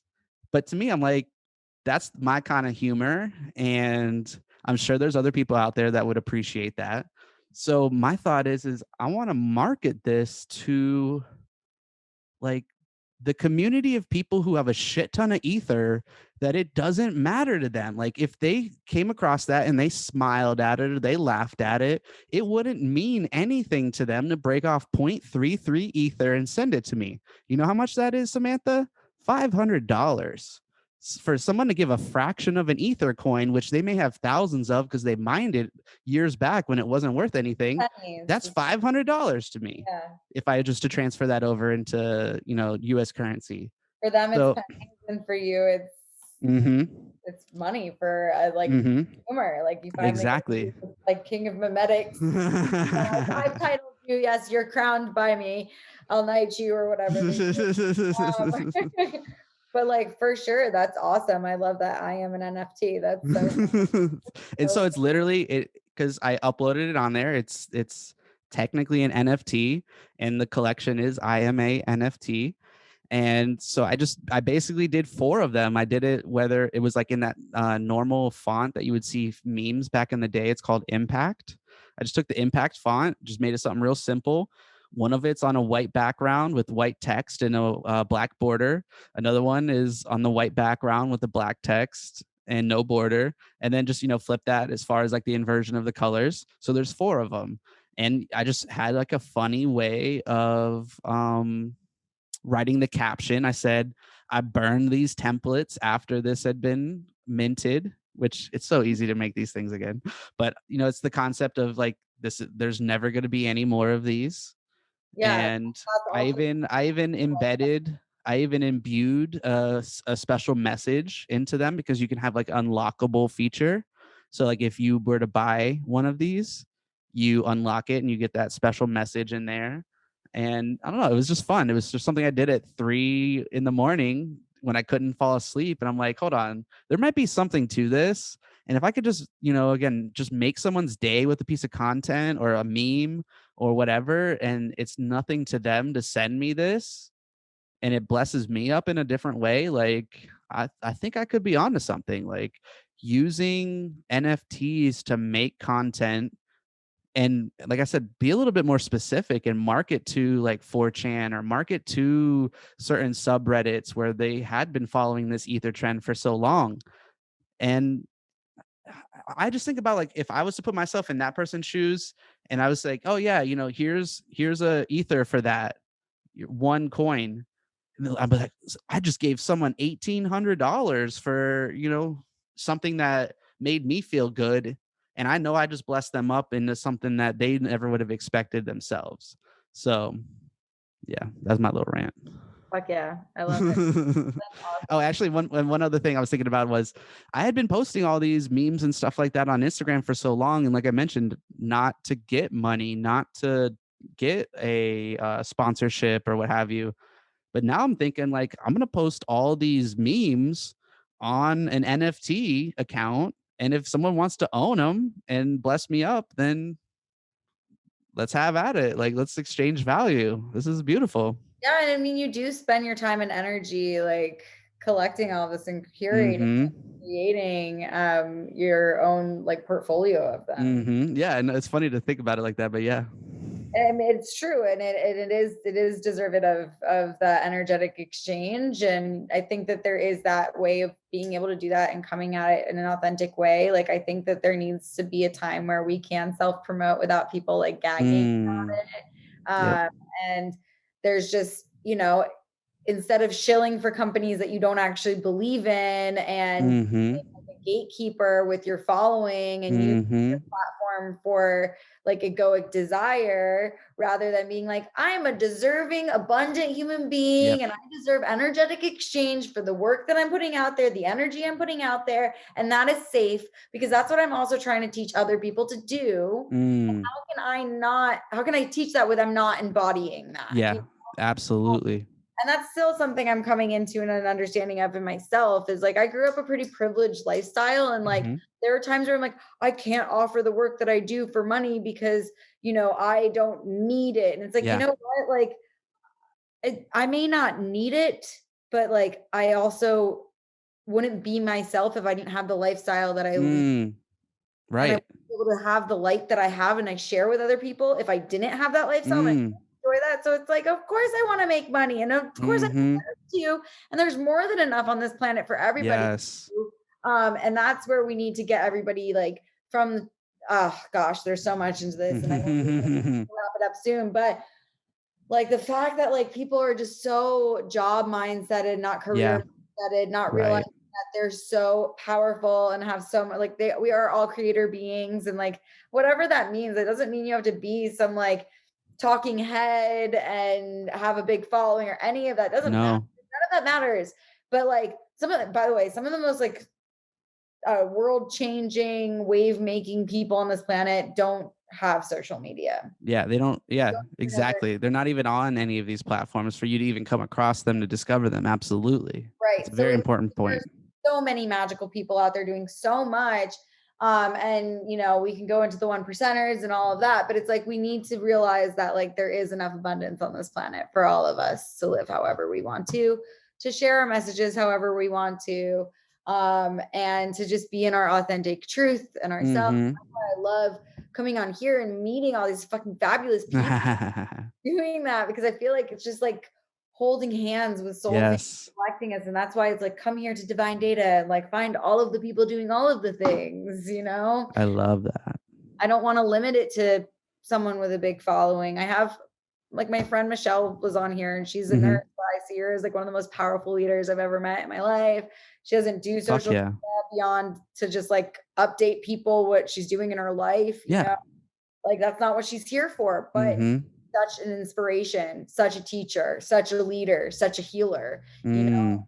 in all of the ways. So, whew, I love it. And I love that And your page collected that kind of a community as yeah. well. No, and I think that's amazing too. And I definitely want to highlight kind of like what you're saying, because it's important to kind of put people on to the fact that you don't have to be a certain type of way to make that kind of difference. Like, just because you, like, even just you, Samantha, saw like my page turn into something big and you kind of maybe want to emulate certain aspects of like how you can integrate that in your journey.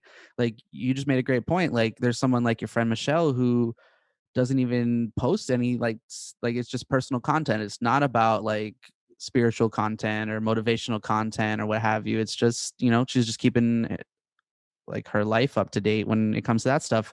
Yet she has that impact. She has that ability to change the lives and transform those who she interacts with just by being who she is. And to me, that's what it's about. It's not about having millions of impressions or hundreds of thousands of followers.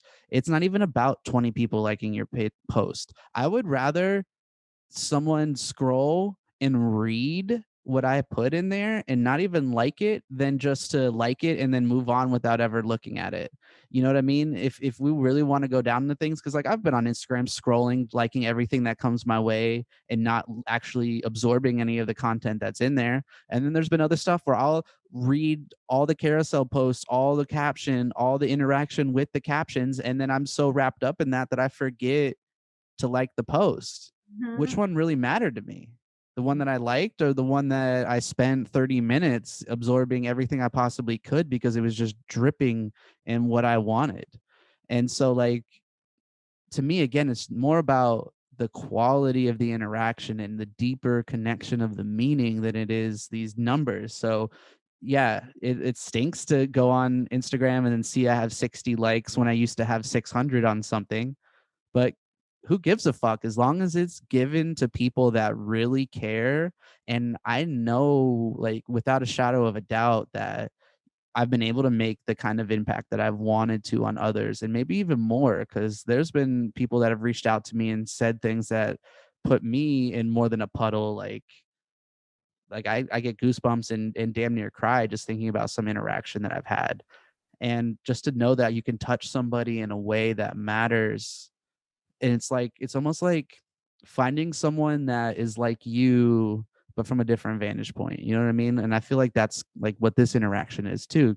Someone that's done a lot of study, someone that's lived their life and maybe had similar experiences, maybe had completely different experiences, but here we are, we found ourselves in the same space for almost 2 hours now. I just looked at the time, conversing and diving deep into this stuff. And it's just it that's what life is the most, like, matters the most for me, is these kind of conversations, this kind of deeper connection, and just being authentic and being coming from a place of love and coming from a place of truth and coming from a place of caring. If I just was to think of a message that I would want to leave people off with, is just that I really truly believe that we're all fractal fragments of an infinite consciousness. And I think that, like, if you put together absolutely everything that ever is, ever has been, or ever will be, that is God. It's everything. It's the good, it's the bad, it's you, it's me. We're all threads in a tapestry of what I would say is like the higher power. And I've said other things in the past of like, I feel like we're living in a lucid dream in the mind of a higher being. And like the more you're self-conscious, in the sense of like being aware of yourself and being able to consciously direct that, that's how like you can turn like a lucid dream from a nightmare into like the most ecstatic experience. And I really feel like that's what we can do here. We can turn this technocratic dystopic nightmare into a golden age of consciousness and loving expansion. Like I know it. I'm having goosebumps just saying it right now because I know that it's possible and I know that's what we're here to do. And that's what I'm fucking here to do right this second. So amen. Yes, King. Everything like for people who are not watching this and listening to this, I was literally sitting there snapping to everything. I had my hand over my heart. I was like, yes, everything he is saying right now that is the truth. I feel as to be like what we are doing here on this planet. And that's why I think that like, we're always uploading and downloading from that iCloud consciousness. Mm, And once you develop that self-love, it's hard to not see the divinity outside of yourself and everything that is around you, even the darkness and all of that crap, because you know mhm, the other side of that, and mhm. what comes through after those dark nights of the soul. And Yes. like that's where like the judgment lessons around you, or the hardest thing about being so aware is seeing that there are people who are not yet there. And Yep. that, for me, ooh, that rhymed. I like That's some bars right there. Shoot, girl, we might have to get on a track after this. recorded studio. But anyways, yes, thank you so much. What a beautiful way to wrap this up, Cody. I'm so fired up right now. I feel like we literally could sit here for 5 hours, Yeah. but I feel already bad for my editor that they're gonna Um, sit through this whole thing. I don't feel bad. I mean, I'm sure they're gonna love this But we're gonna podcast. I hope there's not gonna be much. I really feel like we were in a supreme flow state because when I was shocked to look down and to find that it was almost a couple hours since we started.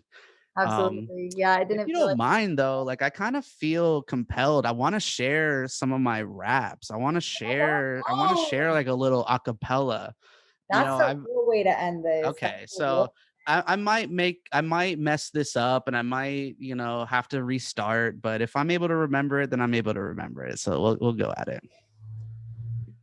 These heretic theoretics are pathetic. Dysgenic epigenetics will end us if we let it. Should I bet if my poetic aesthetics become prophetic, our frenetic, energetic neuromagnetics won't let up. Spitting hermetic analytics. You seek it, but don't get it. You see this and you edit, say obscene shit and forget it. Learn what I mean quicker, get beheaded. Glistening tip to your dome is where it's headed. No question where this poem has been begetted. Dream 3 is known to leave it shredded. Now, witness the logistics of the sickest verbal menace as I exhibit lyrical fitness with the quickness.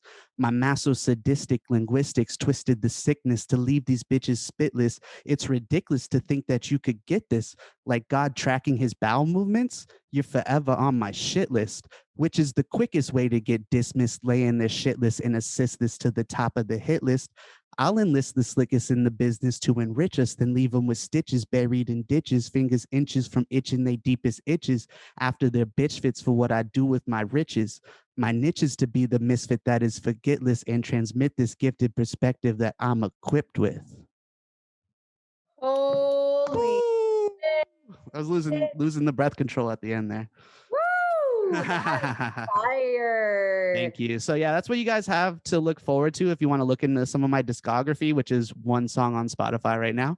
And, and it's not even those lyrics either. So check out Consciously Derived Terpenes, Dream 3 featuring White Tea, one of my closest friends. And yeah, you got the Waking Life podcast. You got Dream 3 is 3 Destiny on Instagram. And that's me. Yeah, we'll link you Cody. up. Hey, that's me, Cody. Hey. Yeah, we'll link you up. Everything will be on Savage. the episode descriptions. We'll make sure that people can find you. I am so glad that I refound you. Yes, I'm so glad you did. Glad you reached out and you stayed consistent because this is everything that I ever wanted to talk about. Yes, and let's do it again. You're more than welcome Absolutely. back here anytime. I'm sure Thank this is you. a very well loved episode. I really loved it. I really enjoyed it. And I'm sure my editor is going to enjoy going through it as well. She's always very excited. They both are. They're two people that have worked with me through this podcast, and they've always really, really enjoyed all of the content because you guys are all so magical. And I'm just really grateful to even have this be one of my gifts to the world and one of Mm, the gifts of my own human experience is to be able to host these spaces, meet these people, create more community. A lot of people who've been on here have either been friends, and some have just been acquaintances, and some are just new internet friends. And I'm mhm. really grateful to keep collecting you amazing humans. So thank you so much, Cody, again. And so cool that we got to just hear that. Thank you.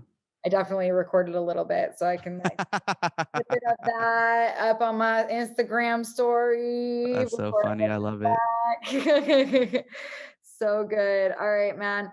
Well, I thank you so much. I appreciate you. What do you say? Infinite love to all. Is that Yes, yeah, absolutely. I was like, how am I gonna say this? Yeah. Infinite love to everybody out there. Thank you, Cody. Infinite love to you.